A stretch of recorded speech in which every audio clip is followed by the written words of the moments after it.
Happy Tuesday to you guys. We're back. Things not seen, and now Bobby is breaking into the Sears headquarters to get into the legal department to see if he can find out who else had trouble with the blanket. And Alicia is pretending to want a job there. Chapter 21. Findings. Newsflash. Invisible people make excellent spies and thieves. Finding exactly what I want at the legal department is ridiculously easy. Access through the security doors? Pfft, a snap. I wait for a slow-moving person of considerable size and slide through the doorway right behind his behind. Finding the right information? A cinch. I've got a name to work with. Amber Carson is the woman who stonewalled Alicia on the phone about 2.5 hours ago. I find her office on the 4th floor, which is the only hard part, and then I wait patiently in an empty cubicle until she goes to lunch at 12:25. Miss Carson apparently trusts all her coworkers because she doesn't log off of her computer, which is good because it saves me the trouble of finding Alicia and telling her that this is going to take a lot longer, which it would have because I'd had to wait until Amber Carson got back from lunch. Then I'd have to look over her shoulder to learn her password, and then wait for her to leave her office again so I could use her computer. I don't know if I could ever be a good lawyer. Lawyers are organized. The folks at Sears keep their files in such good order that I bet I could start from nothing and find whatever I needed in 15 minutes or less. But I don't even have to do an actual search. That's because I've got inside information. I happen to know that Amber Carson accessed the very file I'm looking for earlier today when Alicia called her. So all I have to do is use the recent documents utility on her computer. Point, click, and there it is. Which is kind of a shame. I went to a lot of trouble to memorize the model number of the blanket, all 10 characters, and now I don't even need to use it. The database notes show the entire history of my doomed electric blanket. Turns out 9,308 blankets were sold before it was discovered that some percentage of the controller units had been manufactured with faulty resistors. As of today, 379 consumers have complained, and of those, 163 have accepted a new blanket. When the problem was first noticed, the legal counsel had advised that there should be no product recall, but rather, customer service should go with the replace as requested plan. Only one customer had complained that he believed the blanket made his heart pacemaker malfunction, but there was no injury and no lawsuit. Still, to be on the safe side, the legal staff set the policy that any complaining customer with a pacemaker should be advised to discontinue use of the blanket and return it immediately for refund, credit, or exchange. I'm glad I know enough about computers, because all I really want from the file is a list of 379 people who complained about the blanket. And with a couple simple sort functions, I've got their names, addresses, and phone numbers isolated in a list. Printing out the list would make a big stack of paper, unless you know how to format, which I do. And it turns out that Amber Carson is an important enough person in the Sears legal department to have her own little laser printer on her work table by a window that looks out over the rolling lawn. So I put the whole list into 7-point type, single space it, format into 6 columns, and print it out. I ended up with 3 pages, very small type, but readable. I fold the stack of pages inward from top to bottom 3 times, and then fold the result in half lengthwise twice more. What I end up with is a wad of paper about 1 inch wide and 2 inches long, the perfect size to stick up into my left armpit. Gross and uncomfortable, but effective. As long as I keep my left arm clamped against my side, the paper is completely hidden.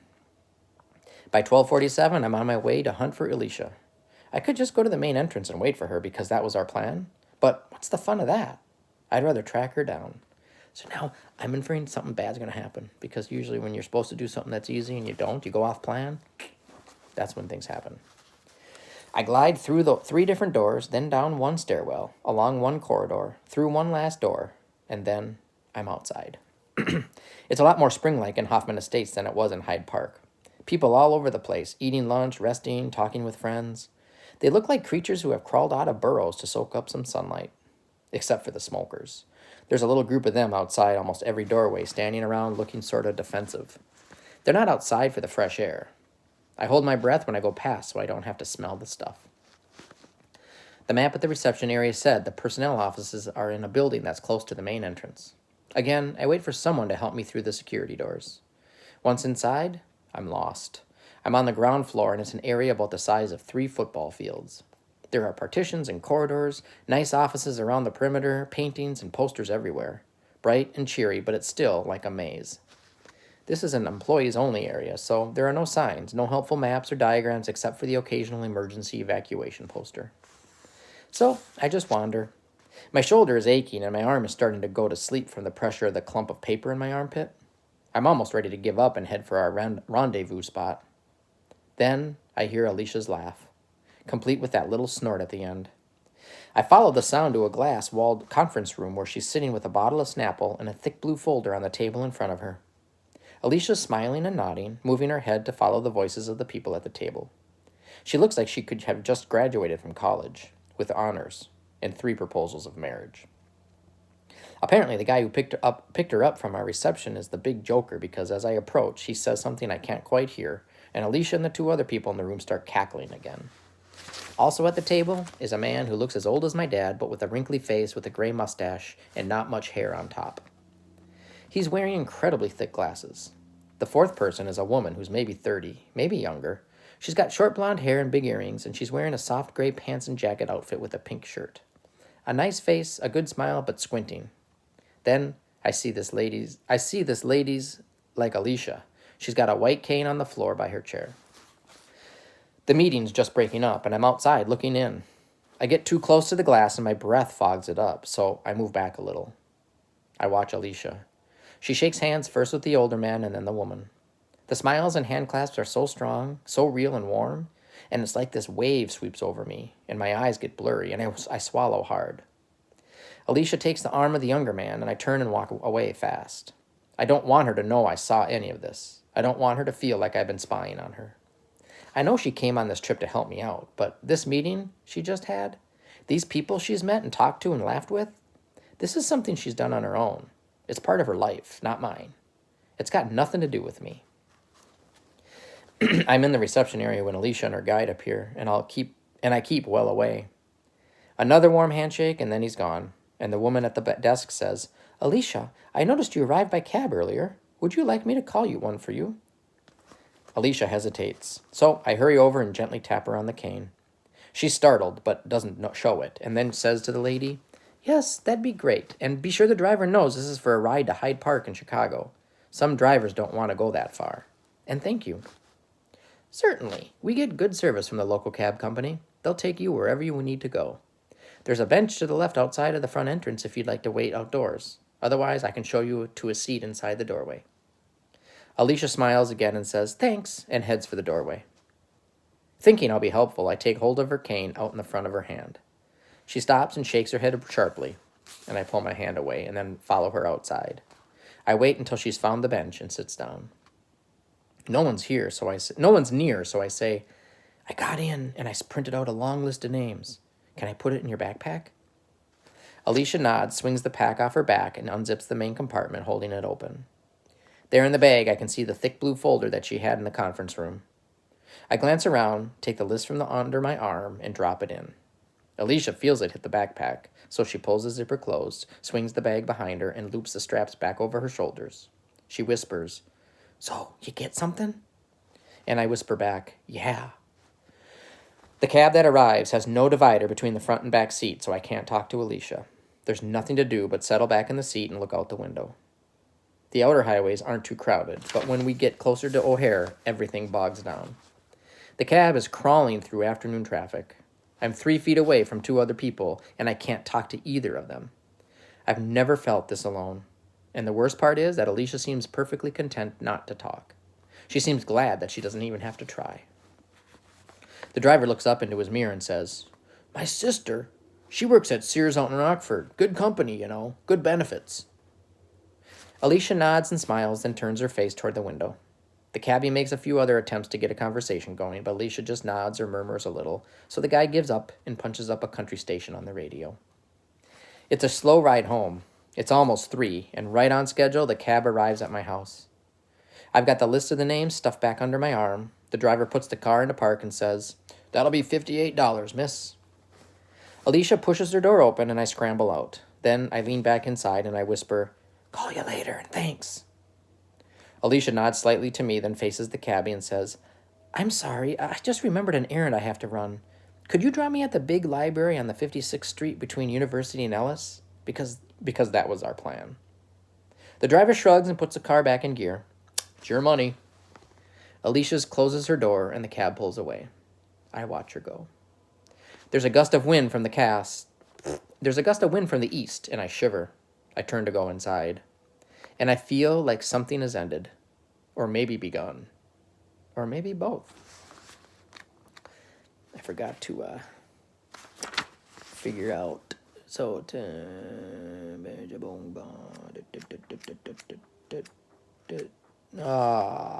to be longer. I'm going to have to stop in the middle of a chapter because I can't keep reading. But anyways, we'll go a little bit further. Calls 59 and 60. After I'm home, and after I get Mom off my case for being gone so long, and after I get my door locked and put on some clothes, I unfold the list and flatten it out. I stare at the names and I think about how I got them, and I'm not proud of myself for being a sneak thief, but it had to be done, because something had to be done. Can't just sit around and do nothing. And I think about Alicia. I feel like I should call to make sure she got home okay, but she'd probably just get all hissy about how she can take care of herself. So I root around in my desk until I find a clipboard and put the list on it. Then I pull the cell phone loose from the charger wire, flop down on my bed, and I go to work. My first 58 phone calls to the people on the blanket list break down like this. 13 phone service messages that say stuff like, the number is no longer in service. 8 answering machines that I don't leave a message on. 6 husbands who don't know their wives had done any such thing as exchange an electric blanket and who couldn't care less. 5 wives who don't know their husbands had exchanged an electric blanket and who also couldn't care less. 6 lonely old people who remember something about a bad electric blanket, but who really just want to talk to me about their grandchildren, or Wheel of Fortune, or the weather, or the cost of heating oil, or anything at all. 8 people who hang up because they think I'm trying to sell something.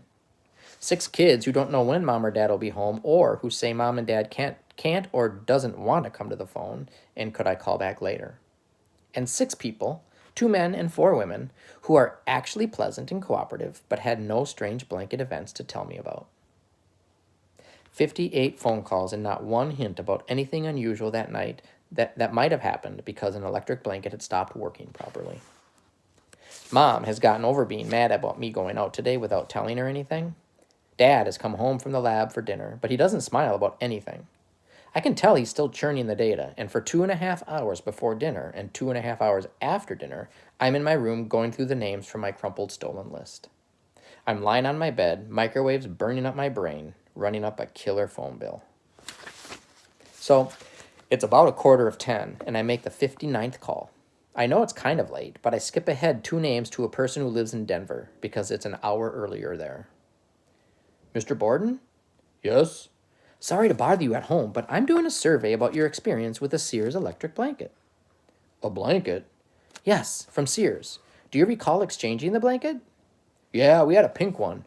It was probably my wife, but it wasn't really our blanket. It was just left here. Left there? You mean at your home? The man doesn't answer at all at once. The man doesn't answer at once. His voice is strained. My daughter, Sheila. It was her blanket. May I please talk with her then? No, she's gone now. I hear the catch in his voice and that certain way he uses the word gone. I don't know what to say. I'm so sorry, Mr. Borden. I hope you don't mind me asking, but this is pretty important. Do you think your daughter's death had anything to do with the electric blanket? Death, he says, and there's anger in his voice. She's not dead. That's the thing. She's just gone. Over 3 years now. I feel the hair on my arms stand up. Invisible goosebumps. Gone? You mean like how? Like run away from home? Something like that? The man blows his nose and clears his throat. Don't really know. She dropped out of college, moved back home, gets a job. Then she takes up with some of her old friends, starts staying out late, sleeps next day till noon, gets up, goes to her job at the restaurant, and on like that for about 2 months. Then one night she comes in late, goes to bed, and the next morning, gone. And you haven't heard from her since? Only once. She called, asked if we could send her $2,000. $2,000 more than the 4 she already stole when she left. Send it Western Union, she says, to this grocery store in Florida. So I did it. Probably stupid, but if you have kids, you know why I had to do it. That's about 2 years ago. Since then, nothing, except a note last Christmas. And it's not like it was even a card or something nice for her mother, just one of those computer messages. My heart almost stops. You mean an email? I guess so. It's just plain letters on a piece of typing paper, sent to Mrs. Harlan's house next door. Then her boy made a copy on his computer and brought it over here. Mr. Borden, it's really important that I talk to your daughter. Do you still have that message your neighbor brought to you? You kidding? My wife keeps everything. Pictures, bits of hair, baby shoes, first tooth, report cards, everything. Tore her up when Sheila left. Could you find that paper for me? You mean right now? Please, if it's not too much trouble, it might be a big help. Hang on, I gotta walk upstairs. I'm on my feet now, pacing. I go over to my desk and open up a little notebook. My hands are so sweaty it's hard to hold the ballpoint. He's taking a long time. There's a click on the line as Mr. Borden picks up another extension. You still there? Yes, sir. Okay, here's what it says. Dear Mom and Dad, I just wanted to say Merry Christmas. I know I left so suddenly, but I think it was the best thing for all of us. Sorry if it hurt you. I think about you a lot, and I hope I can come home to see you again. Love, Sheila. I don't want to hear all this, but once he started, I can't interrupt. His voice is thick at the end, and when he stops, I say, Mr. Borden, at the top of the page, is there something that has the @ symbol in it? A little A inside a circle? It might even say from, and then have a bunch of letters or numbers. I'm holding my breath. Yeah, up at the top. It says from, and then there's something like that. Can you please spell it out for me just exactly the way it's written? It's not written, it's all typed. That's what I mean, just the way it's typed. It says EILASH, then the @ doohickey, then it says GLOWZ, and then a period, and then net, NET. And that's it. That's all of it. Mr. Borden, thanks so much for your help. I really appreciate it. Well, you're welcome, and I hope you can fix this blanket problem of yours. Thanks, me too. I push the button to end the call, and I see the phone wobbling. That's because my hands are shaking. Maybe this is nothing, just a coincidence. But if there's anything at all to find out, I will. Because now I have Sheila Borden's email address. eyelash@glows.net. Her dad probably never even noticed that EILASH is just Sheila mixed around a little. That's probably the only email he ever got in his life. Dad and Mom are both in the study, sitting in the big armchairs on either side of the tall reading lamp. Dad is dozing, a clipboard with notes and diagrams lying in his lap. Mom looks up from her book and smiles when my clothes walk in. That sounds funny. I sit down at the computer and she frowns. So now I'm thinking, should he tell his mom and dad this or not? It's almost bedtime, Bobby. I just have to use the net a few minutes.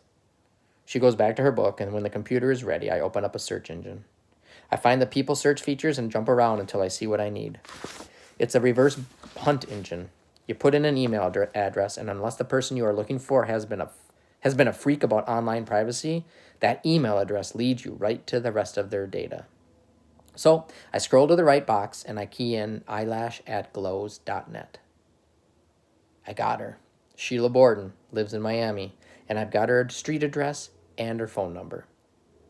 When I shout, Dad sits up straight and his clipboard clatters to the floor. Mom stares over her book at me. What? Oh, sorry, nothing. Just found a cool website, that's all.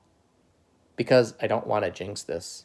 It's probably nothing, and besides, I don't want to get stuck trying to explain about my field trip to Sears for the rest of the night. Well, it's your bedtime, and you too, David. You've been sitting there snoring, so don't tell me you've got work to do. Up now, both of you. I grab the printout and say goodnight, and I'm back up into my room 2 steps at a time. I shut my door and grab the phone off my bed, and then I stand still. Part of me says, go back down there and talk to the folks. Tell them what you're thinking here. Ask for some advice. But I don't want to. This is my deal this time, not theirs. Part of me says, call this Sheila right now and see what she has to say. But I don't want to do that either. And part of me says, call Alicia. That's the part of me I agree with. So I punch in her number. Hello? Oh, hi, Miss Van Dorn. This is Bobby. I'm really sorry to be calling so late. Could I talk to Alicia? Long pause. Bobby, did you go somewhere else? Or did you go somewhere with Alicia this afternoon? My head kicks up into overdrive. In 2 seconds, I think, if she's asking me this, does it mean she already knows? And this is a test to see if I'm a liar? Or is she just suspicious, fishing for information? I say, I did see her at the library, if that's what you mean. Because that's true, and now it's her turn to give me another clue about where this is coming from. I'm a pro at this game. I can hear the worry in her voice. She was out almost 4 hours this afternoon, and she won't talk to me about it. Do you know anything else? Aha, the mom doesn't know. She's fishing. This next part has to be just right, or I'm blacklisted by the mother and hated by the daughter. The first would be an inconvenience. The second would be a tragedy. So I say, if you don't mind, Mrs. Van Dorn, I don't think it's my place to get in between one of my friends and her parents. Nice. No better than nice. No, better than nice. Brilliant. And it hits me. 3 weeks ago, I couldn't have even thought that, much less said it to somebody like Alicia's mom. Another pause, plus a mom sigh. Yes, I suppose you're right, Bobby. I'll call Alicia. And while I wait, I'm thinking maybe I should become a family counselor, or maybe a hostage negotiator. Bobby? Hi, Alicia. Just a minute. Then away from the phone, she yells, Mother, hang up. And I hear the other phone click off. She always tries to eavesdrop. So, did my mom say anything to you? She asked me if I went somewhere with you today, and you said? I said that I did see you at the library, and then she said she wouldn't tell her, that she said you wouldn't tell her where you were for 4 hours, and did I have any information? And then I said I didn't think I should get between a friend and her parents. Yeah, you said that? I did. And she said, yes, I suppose you're right. You may applaud now or throw flowers if you wish. I'm impressed, Alicia says. I knew you would be. That's why I told you. Okay, smart guy. So what did you do when you got home? You mean after I dealt with my mother? Of course. I made a jillion phone calls, 58 duds, and then I hit the jackpot. Maybe. Or maybe it's just another dead end. The father of a girl who went to bed one night, and in the morning, she's all gone. Like, gone? I don't know. She hasn't been home in about 3 years, but she sent an email to her folks last Christmas, and I got her email address, and then I looked up her address and phone. You called her? I wanted to talk to you first. Oh, how come? To see what you think I should say to her. How would I know? Well, I mean, I can't just call up and say, I know you had this defective pink blanket and that you left home very suddenly, so tell me, Sheila, are you invisible? I can't say something like that, or she'll hang up on me. And besides, it's pretty late. Alicia's quiet for about 10 seconds. Bobby? What? Another pause, and then it's her quiet voice. You're very smart. You know exactly how to talk to this woman. I know that. So why did you call me? For the second time during this phone call, I've got to get something just right. First try. Because this afternoon, because it felt like we rode out there to Sears together, and then we came home alone, and I didn't like it. Silence. And I'm thinking I've said too much, or maybe too little, or maybe just the completely wrong thing because I'm an idiot. But she says, that's my fault. But don't think it's because I didn't want to be with you or help you, or that I don't like you, because I do like you. It's because I talked with these people about being blind and working, like really working in a real job at a big company and everything. I mean, some lady at the lighthouse talked to me about all the jobs there are for blind people, but that was like a year ago, and I didn't believe it, and it had anything to do with me. But today, it was different, and it was so new. To think about myself that way, and it was scary, and it made me feel alone. It made me feel all alone. Oh. She opens her heart up to me, and then what do I say? I say, oh? And I'm mad at myself, because I could have said, but you're not alone, Alicia. I'm here. I'll always be here. And then the lights would dim and the violins would start playing and I'd take her face between my hands. Oh, geez, I'm in big trouble. He's Twitter-pated. If you ever watch Bandy, you know what that means. Right away, I say, but it's good what happened to you. Maybe you meeting those people was what today was really about. You know what I mean? Because this Sheila woman and all the other 200 and some people on my list, maybe all that is nothing, like nothing. But what happened to you today, that was real. So that's good. Yeah, it was good. I think that's true. Then things feel really awkward, and for a second I'm afraid I might have said that stuff I was thinking right out loud, or else maybe Alicia used for her real eyes and she saw what I was feeling. Right through the telephone. Her real eyes. I say, so listen, I'll call this lady tomorrow and then I'll let you know what happens, okay? Okay. And thanks, Alicia. For what? For today, I guess. For everything. Everything? Yeah. Well, you're welcome, and thank you too, Bobby. For what? Same thing. Bye. Good night.